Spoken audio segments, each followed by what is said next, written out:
오수아서 20장 1절에서 9절까지 한 절씩 교독하겠습니다. 여호와께서 여호수아에게 말씀하여 이르시되 이스라엘 자손에게 말하여 이르기를 내가 모세를 통하여 너희에게 말한 도피성을 너희를 위하여 정하여 부지 중에 실수로 사람을 죽인 자를 그리로 도망하게 하라. 이는 너희를 위해 피의 보복자를 피할 곳이니라. 이 성읍들 중에 하나에 도피하는 자는 그 성읍에 들어가는 문 어귀에 서서 그 성읍의 장로들의 귀에 자기의 사건을 말할 것이요 그들은 그를 성읍에 받아들여 한 곳을 주어 자기들 중에 거주하게 하고 피의 보복자가 그의 뒤를 따라온다 할지라도 그들은 그 살인자를 그의 손에 내주지 말지니 이는 본래 미워함이 없이 부지 중에 그의 이웃을 죽였음이라. 그 살인자는 회중 앞에 서서 재판을 받기까지 또는 그 당시 대제사장이 죽기까지 그 성읍에 거주하다가 그 후에 그 살인자는 그 성읍 곧 자기가 도망하여 나온 자기 성읍 자기 집으로 돌아갈지니라 하라 하시니라. 이에 그들이 납달리의 산지 갈릴리 게데스와 에브라임 산지의 세겜과 유다 산지의 기럇 아르바 곧 헤브론과 여리고 동쪽 요단 저쪽 루벤 지파 중에서 평지 광야의 베셀과 갓 지파 중에서 길르앗 라못과 므낫세 지파 중에서 바산 골단을 구별하였으니 같이 봅니다. 이는 곧 이스라엘 모든 자손과 그들 중에 거류하는 거류민을 위하여 선정된 성읍들로서 누구든지 부지 중에 살인한 자가 그리로 도망하여 그가 회중 앞에 설 때까지 피의 보복자의 손에 죽지 아니하게 하기 위함이라. 아멘.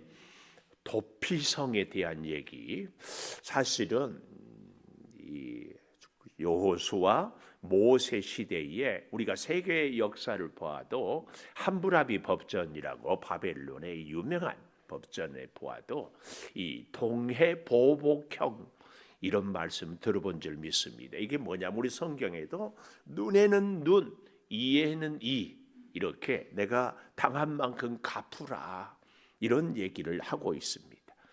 그러나 성경은 그렇게 당연히 고의적인 살인을 고의적인 죄를 지은 자는 반드시 벌을 주지만 오늘 본문 그대로 얘기하면 부지불식간에 나도 모르게 예를 들면 나무를 패러 갔는데 혼자 갈 수 없어서 같이 갔어요. 근데 나무를 찍다가 성경에 신명기에 보면은 그냥 이 도끼 자루에서 도끼 날이 날아가서 하필이면 어떻게 해요? 같이 나무하러 간 사람의 머리를 맞춰가지고 죽게 한 이런 일들 예를 들면 그 외에도 우리도 여러 가지 요즘에 제일 흔한 실수로 사람을 다치게 하는 것 중에 하나가 교통사고이지 않을까. 물론 개 중에 고의적으로 뭐 들이박는 사람도 있겠지만 사고를 내고 싶은 사람이 어디 있어요. 그렇지만 뭐 요즘 겨울에는 길이 미끄럽다든지 혹은 비가 많이 와서 앞이 보이지 않는다든지 혹은 뭐 흔히 운전하는 분들은 사각지대라고 그러지요. 운전을 하고 가지만 보이지 않을 길은 또 차 제동이 잘 되지 않는다. 이렇게 해서 사람을 다치게 하는 것들에 대하여서나 사람을 죽였을 때는 정상을 참작한다고 그랬죠. 그래서 그대로 갚지 않는 이런 것을 얘기하고 있습니다. 그런데요, 이 도피성에 대한 얘기를 할 때에 그 첫째로 여기 2절에 보면 이스라엘 자손에게 말하여 이르기를 내가 모세를 통하여 너희에게 말한 도피성들을 첫째 어떻게 하라고요? 너희를 위하여. 도피성은 이스라엘 백성들 모두를 위하여 세운 성이 도피성이다. 첫째, 너희를 위하여. 그런 얘기가 있어요. 사람의 마음에 미움의 방이 있는데 맨 미움의 방의 마지막 방에는 누가 갇혀 있는가? 바로 우리 자신이 갇혀 있대요. 그래서요, 나를 미워한 사람, 이 사람도 용서하고, 또 다른 사람도 용서하고, 그리고 또 나를 힘들게 하는 그 사람 용서하고, 다 용서해야 마지막 미움의 방에서 내가 나올 수 있다. 그 얘기. 그러니까 우리가 마음을 불편한 사람, 그 사람을 용서하지 않으면 안타깝게도요, 내가 미워하는 그 사람이 내 마음을 지배해요. 그 사람에게 나는 매여 있는 거예요. 잘 한번 생각해 보십시오. 내 마음에 안 들고 미워하고 힘들게 하는 그 사람 때문에 내가 생각을, 마음을 빼앗겨요. 그 사람 때문에 불편해요. 그 사람 때문에 내 활동이 자유롭지 못해요. 전에 교회에서 보니까 불편한 사람이 오면 애써 오는 줄 알면서도 딴청하고 못 본 채. 그 사람이 있으면 식판 들고 교회에서 같은 교회에서 밥을 먹다가 이쪽으로 오다가 지나가서 일부러 얼마나 힘들어요. 그래서 여러분, 미움의 방의 맨 마지막에는 내가 있다. 이 사람 저 사람 용서해야 내가 자유롭다. 그 얘기예요. 잘 한번 생각해 보십시오. 이 도피성에 대한 기록은요, 출애굽기도 민수기도 신명기도 여호수아까지, 사실은 이렇게 많은 성경에 곳곳에 도피성에 대한 얘기가 나온 기록은요, 다른 것 십계명도요, 신명기하고 출애굽기 두 군데, 물론 창조의 기사는 뭐 창세기, 근데요 신명기, 민수기, 출애굽기, 여호수아 네 군데나 도피성에 대한 기록이 있는 것은 그만큼 도피성이 중요하다. 이건 다른 말로 오늘 우리에게 이 시대를 살아가는 우리들에게도 도피성이 꼭 있어야 한다. 그 말이에요. 이걸요 다른 말로 바꿔보면, 혹시 여러분 그런 얘기 들어보셨어요? 첫사랑은 이루어지지 못한다. 안 들어봤군요. 요한계시록 2장에 보면 첫사랑을 잃어버린 교회를 얘기하고 있어요. 혹시 그 교회 이름 기억나십니까? 에베소서 교회를 향하여서 첫사랑을 잃어버린 교회라. 우리 시중에는 첫사랑은 이루어지지 못한다. 이런 말들이 다 되고 있는 것은 뭐냐면, 다른 얘기가 아니라 첫사랑, 처음 사랑이지요. 그때는 사람도 그렇고 우리 예수를 믿는 성도들도 그렇고요, 왠지 어리고 어설프고 또 성숙하지 못하고 또 사회나 내 자신이나 세상에 대해서 잘 알지 못해요. 그래서 어떻게 해요? 충분히 그 사랑을 가꾸고 키우고 지킬 만한 능력이 안 돼요. 그러니까 첫사랑을 실패하고, 에베소 교회가 뜨겁게 그 사랑을 하고 주님 때문에 감격했는데 그 사랑을 지속하고 관리하고 지키고 키워나갈 능력이 안 돼서 그 사랑을 그만 잊어버렸다. 아니, 놓쳐버렸다. 잃어버렸다. 그 얘기입니다. 오늘 우리도요 믿음 생활을 하는데 어때요? 뜨거운 감사와 감격, 여기에 늘 매여 있는 분이 있어요. 여러분, 부부가 20년이 지났어도 30년이 지났어도 남편만 보면, 아내만 보면 막 가슴이 뜨거워요. 지금도 손만 잡으면 막 손이 떨려요. 그런 분들은 빨리 병원 가보세요. 빨리 병원 가봐.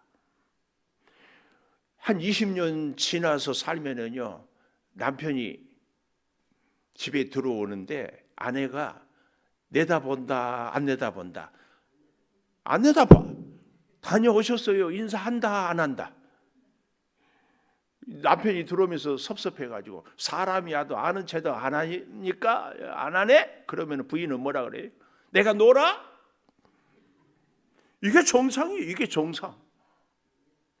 예수를요 오래 믿으면은 처음에는 막 불러불러 뜨겁게 하다가요 10년 20년 되면은 불러불러 뜨겁게 외치지 않아도 그 가슴 속에 뜨거운 감격과 사랑이 어때요?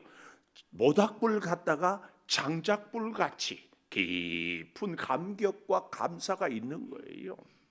처음에는 방언 기도로 그렇게 은혜가 뜨겁다가 10년 20년 지나면 침묵하는 가운데 주님 그리고 감격하는 거예요. 이걸 우리가 놓치면 자꾸 그 옛날 신혼 때의 그 감격을 자꾸 20년 30년이 지나가지고도 여전히 왜 당신이 변했다고? 당연히 변해야지. 왜요? 성숙하며 시대가 상황이 환경이 분주하지만 그 마음 변치 않는 것, 이게 중요한 겁니다. 이걸 놓치기 때문에 에베소 교회는 첫사랑을, 세상 사람들도 첫사랑은 깨진다는 말을 하는 겁니다.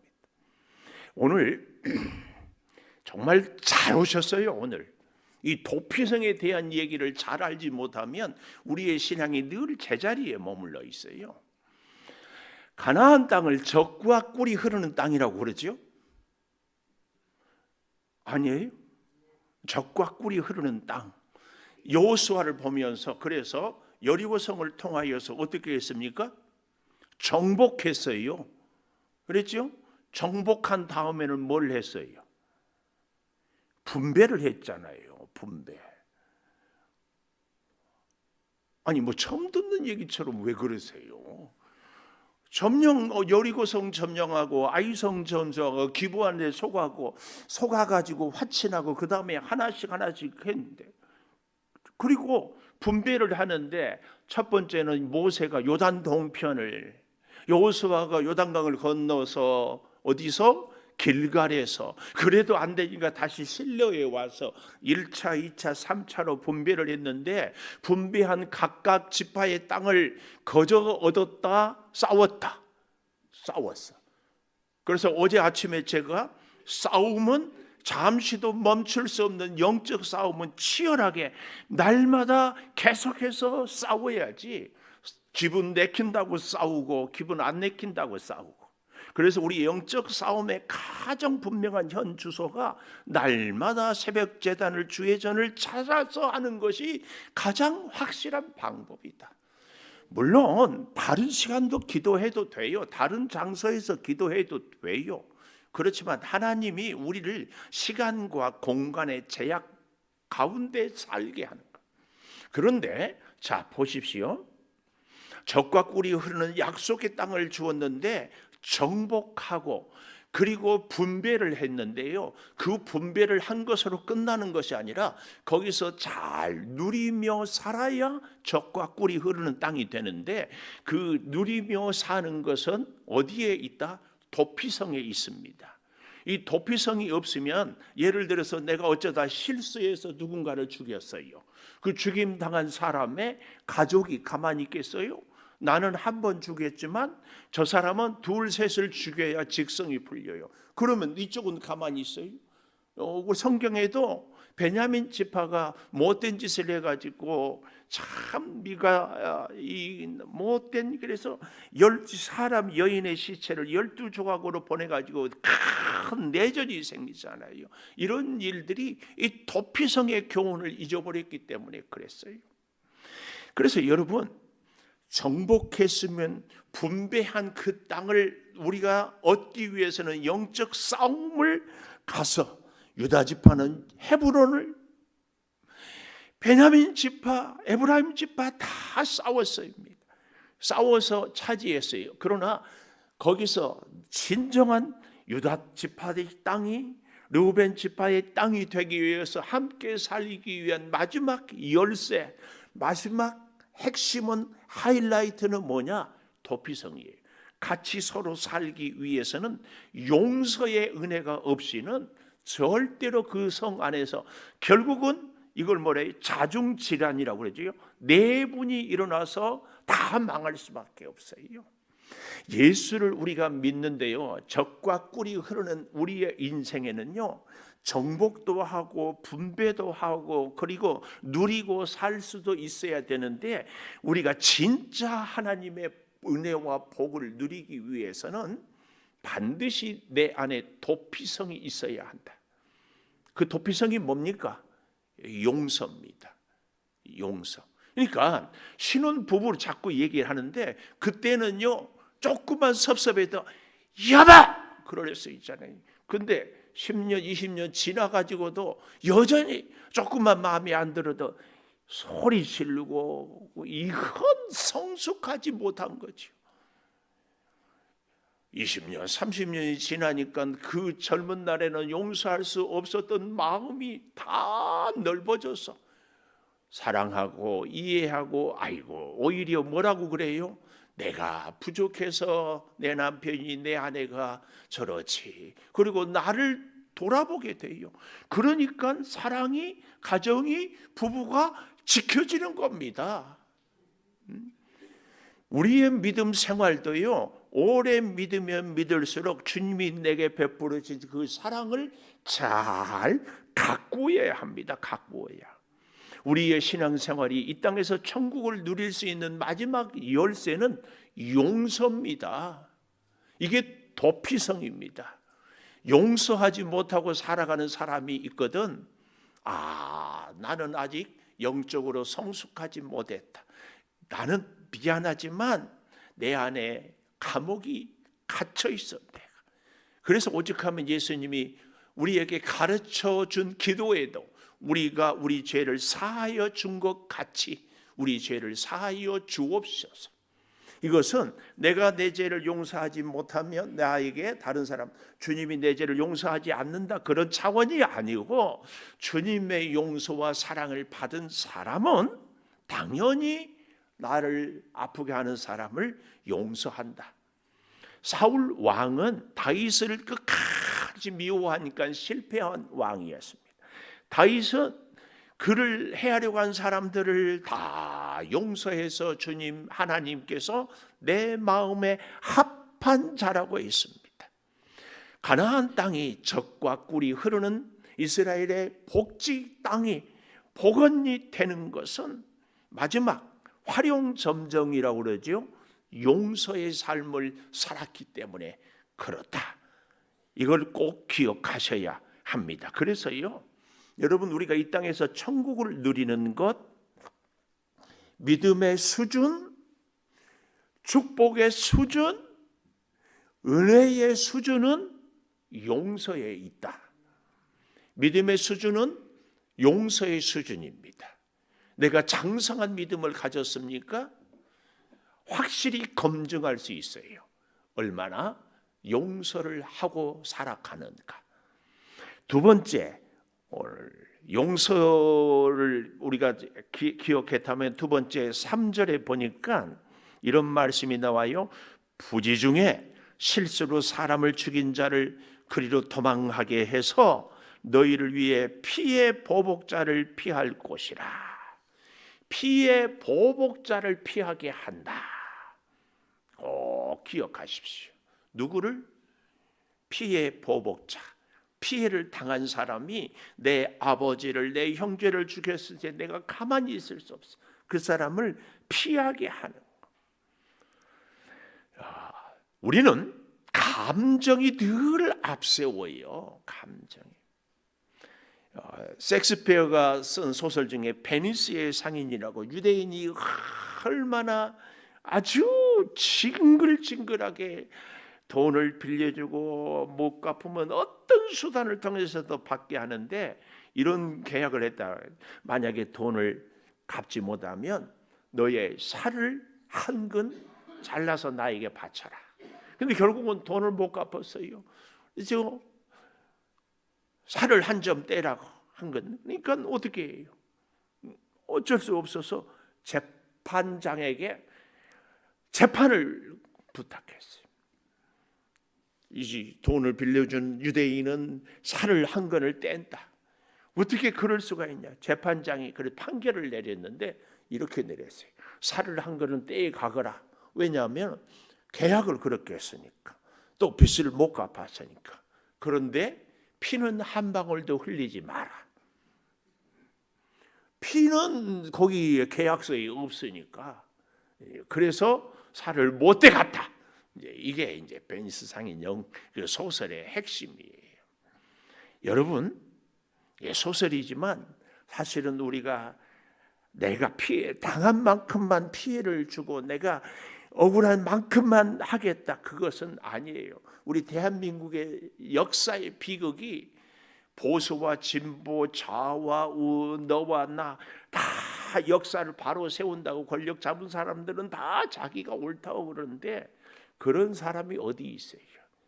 제 생각에는 돌 지나기 전에 만 1살 정도의 아래의 아이들은 그래도 죄가 없지 않을까. 혼자 생각해 보는데 돌만 지나기 시작하면 다 욕심 부리고 땡깡 부리고 그러지 않는가, 이런 생각을 해봅니다. 그래서요, 오늘 본문 5절에도 보십시오. 부지 중에 절대, 본래 세 번째 줄이에요. 미워함이 없이 부지 중에 그의 이웃을 죽였다. 우리가 인간관계를 맺어갈 때요, 나는 전혀 의도하지 않았는데 상대는 섭섭하게 생각하고 우리에 대해서 썩 좋지 않은 감정을 가질 수 있어요. 근데 그럴 때마다 늘 나를 돌아보라고 그랬죠. 나도 누군가에 대해서 전혀 상대는 그런 마음이 아닌데 내가 서운하게 생각하고 내가 오해해서 그 사람을 판단하고 정죄할 수도 있는 것 아닌가, 그 말씀이에요. 그래서요, 6절에 보십시오. 그 살인자는 회중 앞에 서서 재판을 받기까지, 대제사장이 죽기까지, 이렇게. 그래서 부지 중에 실수로 사람을 죽인 사람이 용서를 받을 조건이 있는데, 그 하나는 모든 회중들이 저 사람은 정말 재판을 해서 부지 중에 실수로 죽였다, 재판장이 판단을 내리거나, 또 한 가지 조건이 뭐예요? 대제사장, 당시의 대제사장이 죽음으로 이제는 용서를 받는 겁니다. 이 대제사장의 죽음은 우리 예수 그리스도의 십자가의 죽음을 의미하는 겁니다. 그래서 예수 십자가에서 우리의 죄가 사함을, 용서를 받았습니다. 예수 십자가는 내 죄뿐만 아니라 나하고 섭섭한 관계에 있는 사람도 용서하셨습니다. 그래서 우리는 누구든지 용서함을 받고 우리는 누구든지 용서를 해야 합니다. 그 일을 위해서 우리는 기도하고 하나님께 엎드리고 하나님을 늘 사모하고 만나야 됩니다. 진정한 우리의 복된 인생은 마지막 열쇠는 용서에 있습니다.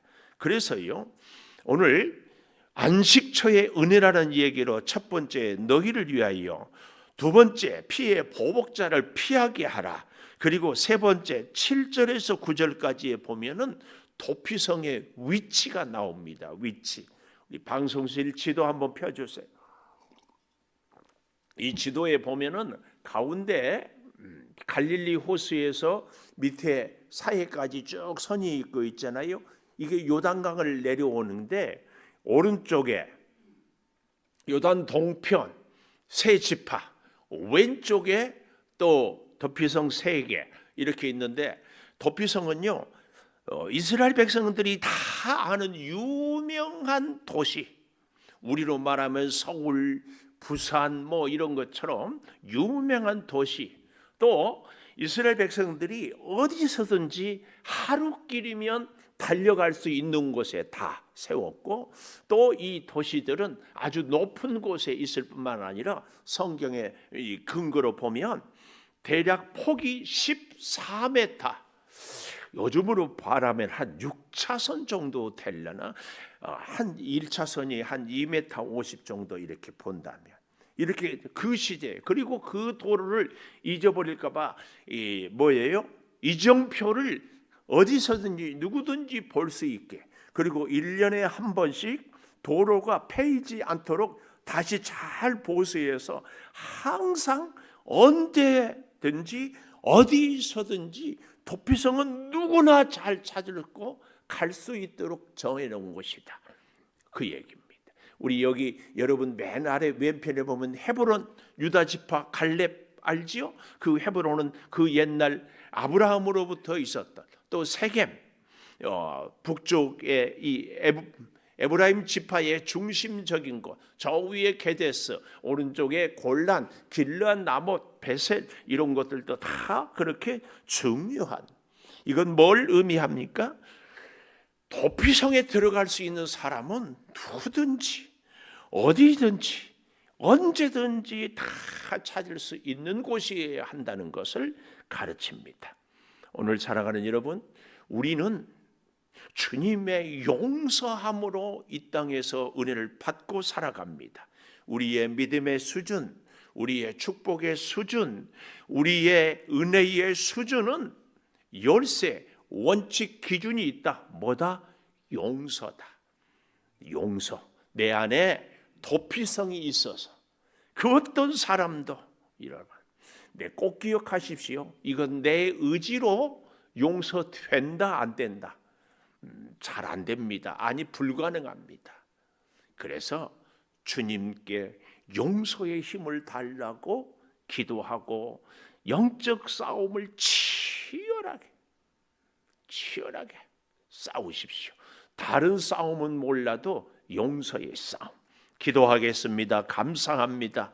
아버지 하나님, 우리 심령마다 도피성을 세워주셔서 누구도 언제든지 어디서든지 용서하며 용서받으며 살게 도와 주시옵소서. 우리의 믿음의 성장, 성숙은 용서의 수준임을 다시 깨닫습니다. 주 예수 그리스도가 우리를 용서하고자 십자가에서 죽으셨음을 잊지 않게 하여 주시옵소서. 주여, 내 심령 안에 용서의 방이, 용서의 삶이 넘치게 하여 주시옵소서. 우리 성도들 새벽을 깨우고 주의 전을 찾고 부르짖어 기도할 때에 용서의 은혜를, 용서의 능력을, 용서의 축복을 허락하여 주셔서 이 땅에 진정한 젖과 꿀이 흐르는 가나안 땅을 살 수 있게 하여 주시옵소서. 건강을 지켜주시고 질병은 치료하여 주시고 자녀들의 길은 열어주시며 특별히 믿음이 흔들리는 우리 자녀들 굳게 세워 주시옵소서. 우리 사랑하는 성도들의 사업장을 보호하여 주시고 직장에서 능력을 발휘하게 도와주시고 궁핍한 물질을 채우시고 아버지, 이 땅에서 참 하나님의 용서의 사랑을 체험하며 살게 도와주시옵소서.